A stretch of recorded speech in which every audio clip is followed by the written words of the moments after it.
for an interesting story involving Christian Wilkins, who's a very good player in the NFL, but was recently cut by the Las Vegas Raiders. Um, officially, not officially, but the Raiders have communicated that Christian Wilkins was cut for several reasons, including him uh, kissing a teammate in an unwanted fashion on the forehead. But the timing on this is very coincidental. That Mm-hmm. not long after this whole HR fiasco, he was cut, even though he had been dealing with this injury situation for a while and was still on the team. Mm-hmm. So for anyone who is unaware of what happened here, this is a very interesting story. This says Las Vegas Raiders release player after he gave playful unwanted kiss to teammate's head. Report. A Las Vegas Raiders player who was unexpectedly cut by the team last week was reported to have kissed a fellow player on top of the head during a team meeting, leading to a human resources complaint that partly played into his ultimate release, according to a report from ESPN.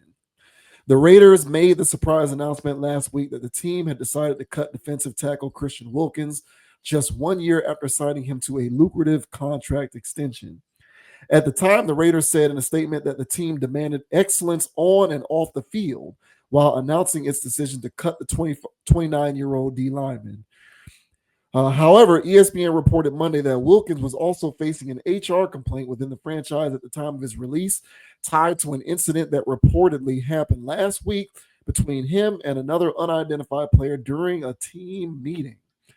The outlet reported that a source inside the locker room said Wilkins gave his teammate a playful kiss on the head, which the player did not receive lightly. It's unclear how exactly the player responded to Wilkins' kiss in the moment, but ESPN reported that he was upset with the incident.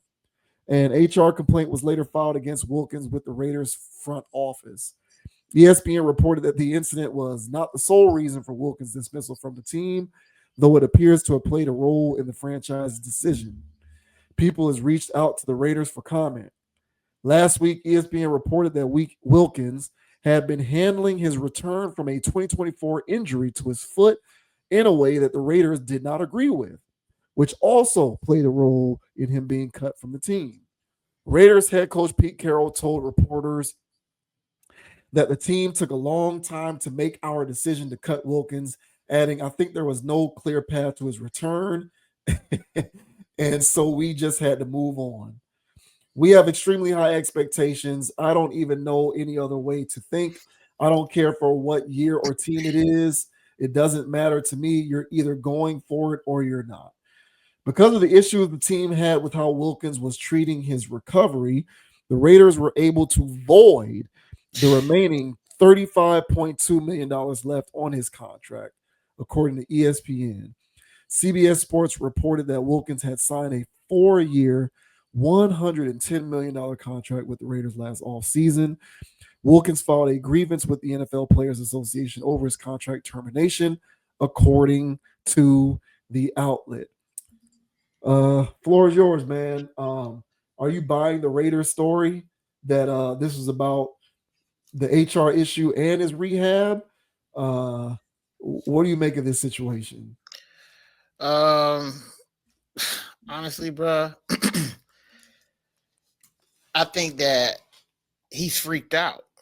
Um, he's he's he's been a little, well, not a little. He's been big zesty since Clemson, bruh. So, and his attitude, he said, I don't want to say attitude, his behavior, um, is a little, it's all over the place. When we drafted him as a Dolphin fan, um, he didn't he do something wild in the when he got drafted? I don't know if I that was know, him that picked up Roger Goodell or I know he did something wild at Clemson. yeah, he I know definitely did that. something wild Yeah, at Clemson. yeah. And when we drafted, I was like, man, I guess, bro. And so yeah, he was serviceable for us. He did things, but I didn't care for none of his antics. It was old. to me before he even got on our team. So so he goes to the Raiders, one of the armpits of the NFL. Okay, they take on any damn body. All right. So of course they sign him, and he brings the antics over there.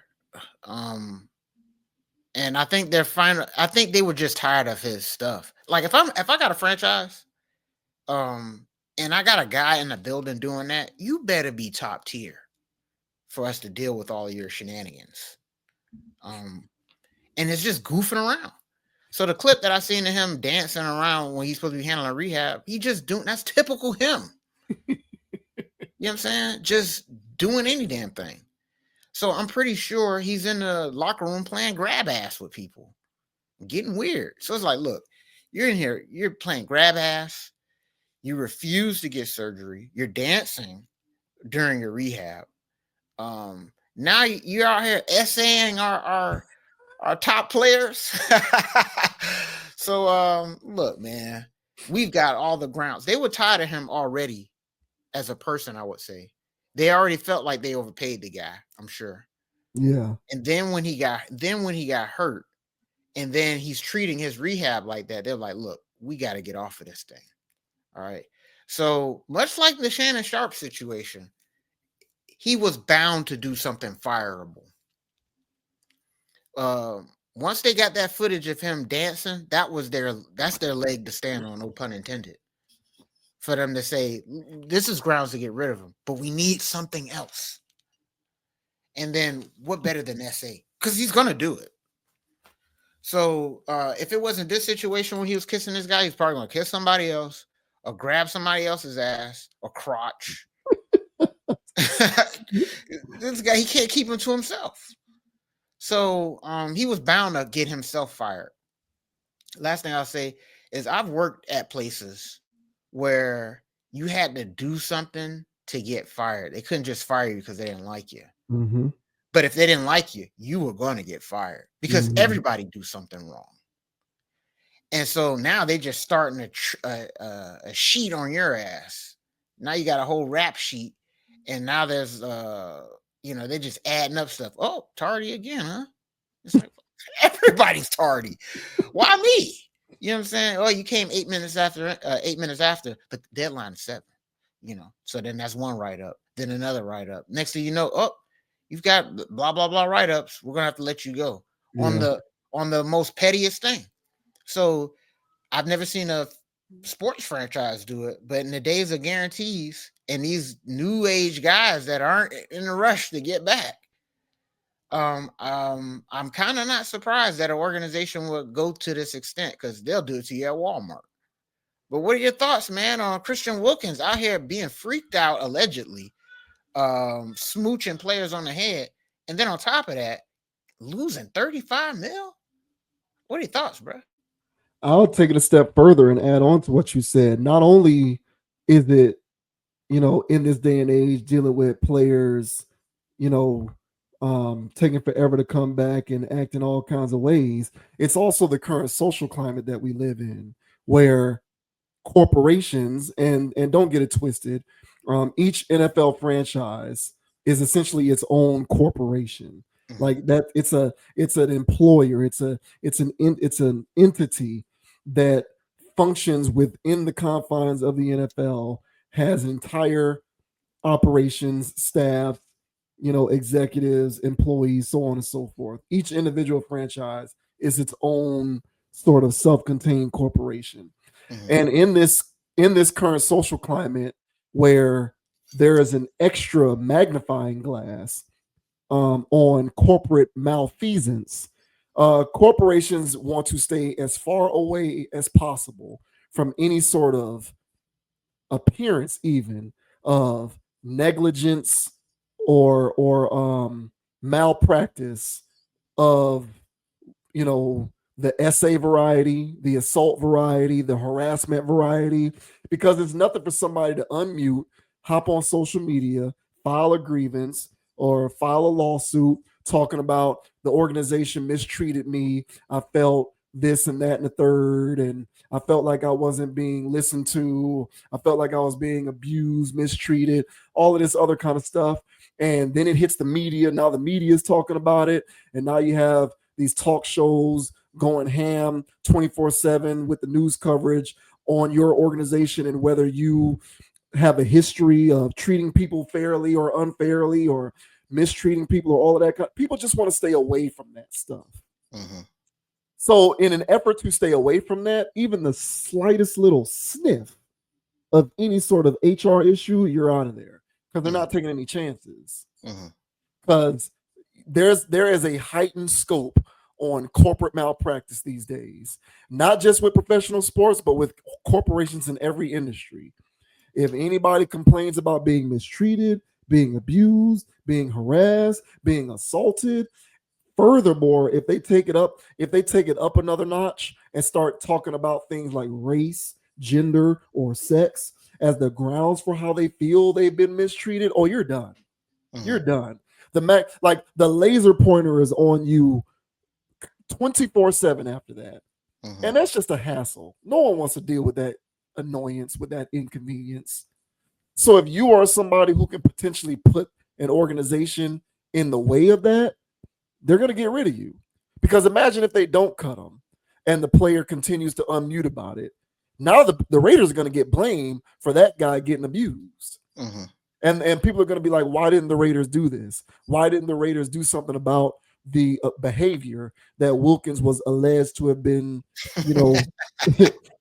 this alleged behavior on the part of Wilkins? How can the Raiders allow, this player to get away with this? And then the conversation dovetails into the Raiders' history. And they're going to start digging into every little thing that the Raiders may or may not have done when it comes to something related to this. And no one wants to deal with that. It's just aggravating. Maybe if this was 10, 15, 20 years ago, when there wasn't so much of a rush to just blame the corporation. And listen, I'm not defending corporations, but there was a time when we weren't in such a rush to always blame the corporation for everything. You know what I'm saying? But those days are over, especially nowadays when some of these NFL franchises, especially, making all of this money. You know what I'm saying? You can say what you want about the Raiders. If the Raiders were to go on sale tomorrow, they would sell for well more than what the last time they were on sale for. There would be a profit. Al Davis would earn a profit off of selling the Raiders tomorrow if he sold it. And the Raiders are historically a dumpster fire. They'd still turn a profit for the current owner. So, with these franchises being in this position where they're making all of this money, because once again, I repeat, sports franchises are the only guaranteed investment nowadays, or one of the few, especially in the NFL in this country. It's a guarantee. It's a guarantee. So with that guarantee comes an extra layer of scrutiny for every little thing that happens that can be perceived as like any sort of wrongdoing. So they're not going to have you. I don't care how good you are. They're not going to allow you to compromise that for them. They're going to get rid of you. They're going to get rid of you. Fair or unfair, right or wrong, and that's just what's going to happen. Because NFL franchises, just like every other corporation in America, in the world for that matter, cares very much about image and being perceived to have been on the right side of history. And if there's one thing that can happen, which can cause you to be perceived to have been on the wrong side of history, is to be complicit in any sort of HR harassment type situation. So they're going to get rid of you. So I don't know whether any of this stuff is true or not. And based on this guy's previous history, come on, bro, I'm going to believe that happened. Right. Right. This guy wasn't just grabbing ass. He was grabbing crotch at Clemson. You know what I'm saying? Like, this guy was grabbing crotch at Clemson. Yeah. So I'm going to go ahead and believe that this happened. So yeah, you got to get him out of there for a litany of reasons. Of course, that being one of them. Can't have that guy around. Yeah, I agree, bro. And yeah, he did do something wild. So he didn't pick up Roger Goodell, but he did like a like a jump into like kind of bump to him. So I was like, hey, bro, just go up there and shake the commissioner's hands. Let's keep everything above board, professional here. But to me, that was just signs of things to come because, that split that he performed at the national championship, we were going to see more of that as Dolphins fans.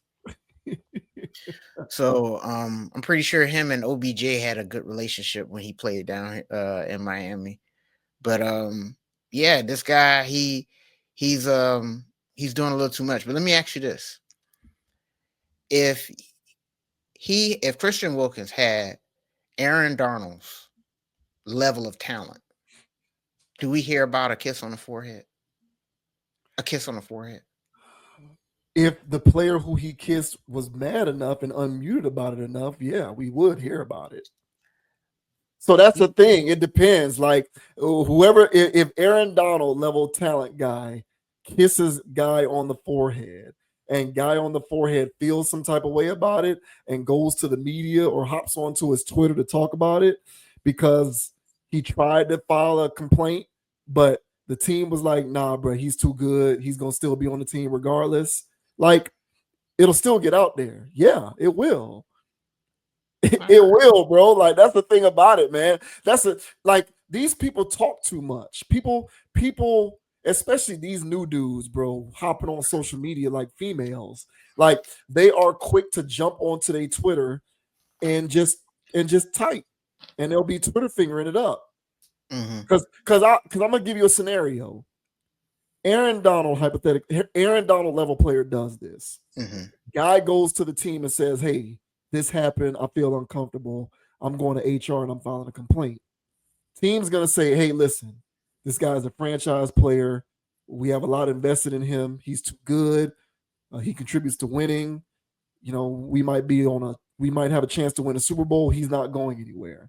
So can we try to settle this internally? Right. Guy might be like, no, I feel some type of way about this guy still being on the team. I'm uncomfortable.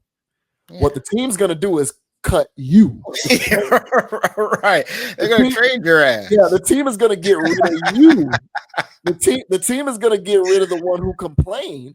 But that's right. You know what's going to happen? That guy feeling some type of way about that is going to hop on the social media and talk about it. But and I hear you, but my thing is like he can have his grievance. We tried to mitigate.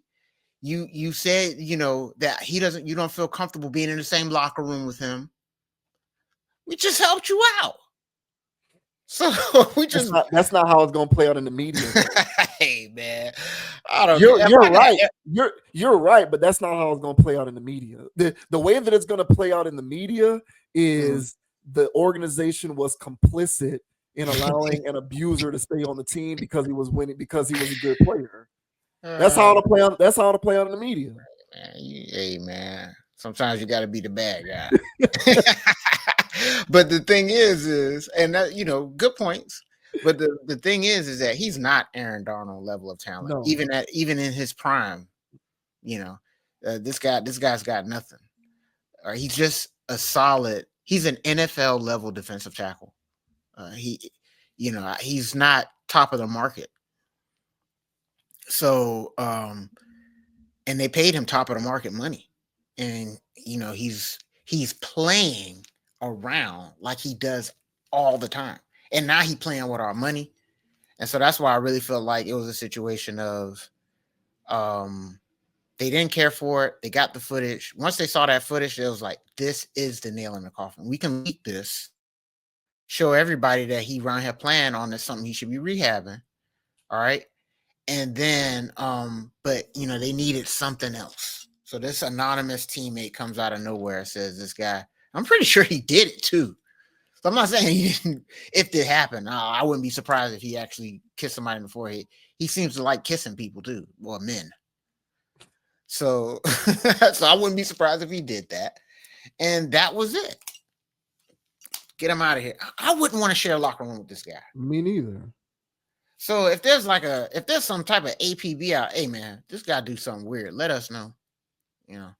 And sure enough. So it's just the behavior, like professionalism. Because you know, I can hear if this becomes a bigger story where people are talking about it.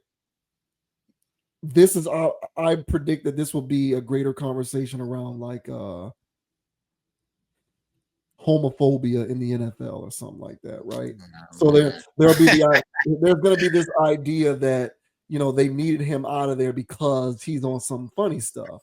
Mm-hmm. But the thing about it is, it's not about that. It's about decorum and professionalism. Like, I'm pretty sure there are several gay players in the NFL, and I'm pretty sure those players are known by their teammates as being gay. But those Mm-hmm. guys are still professional and they're not doing weird stuff on the job. So it's less about what they're on and more about how you conduct yourself at work. Yeah. Now the media will try to spin that, of course, because we're always out looking for the bad guy. So there's always we're going to be on the lookout to talk about how the NFL or NFL players or certain players got certain issues with alternative lifestyles. It's not really about that. Like I said before, I'm pretty sure there's gay players in the league. I'm pretty sure the teams know about it. I'm pretty sure the players know about it. Nobody really cares once again. Get off your high horse. For the most part, people don't really care like that. We just here playing. But if you're in there doing weird stuff, you gotta go. You gotta go. Like just like a guy who a guy can be heterosexual. If he's in there doing weird stuff, he's out of there. You gotta get out of the locker You're, room with you're that. out of there. So that's the thing. Like, don't make this about don't make this about the issue that he's on, whatever he's on in terms of his personal life. It's more so about you don't just do. There are certain ways to accord yourself in terms of your behavior professionally in a locker room or at the workplace. Just don't do weird stuff. He be Mm-hmm. doing weird stuff, so you gotta get him out of there. Yeah, you gotta get him out of there because he be on that weird stuff. Yeah, man. And and it's Scott Hansen, man. Chris Hansen's how to catch a Christian Wilkins. Uh, all right, but Scott Hansen, yeah, man. And ESPN, trust me, bro. Scott Hansen's gonna have a segment where homophobia is bad. They're gonna have him doing stuff like that, man, instead of talking about the damn Octobox. So yeah, if anybody does it, ESPN here saying that stuff, man. But yeah, bro. I don't want to see nobody go out like that. But when I heard how much he was gonna lose, I said that is a lot of money. That is a lot of money. And the way things are setting up and the way they're paying him out, his market value is not going to be much of a thing. Once he comes out on the other side of this. No, I So think this will follow him. yeah, and so that's the unfortunate part about it. But come on, bro. I mean, you SA people. We know at least one case. I think he had something weird with Josh Allen too. But that play on Clemson, there's no justification for that. There's none. There's none. Like there's no story behind. You can't give me a backstory to explain that. We saw it, and that was it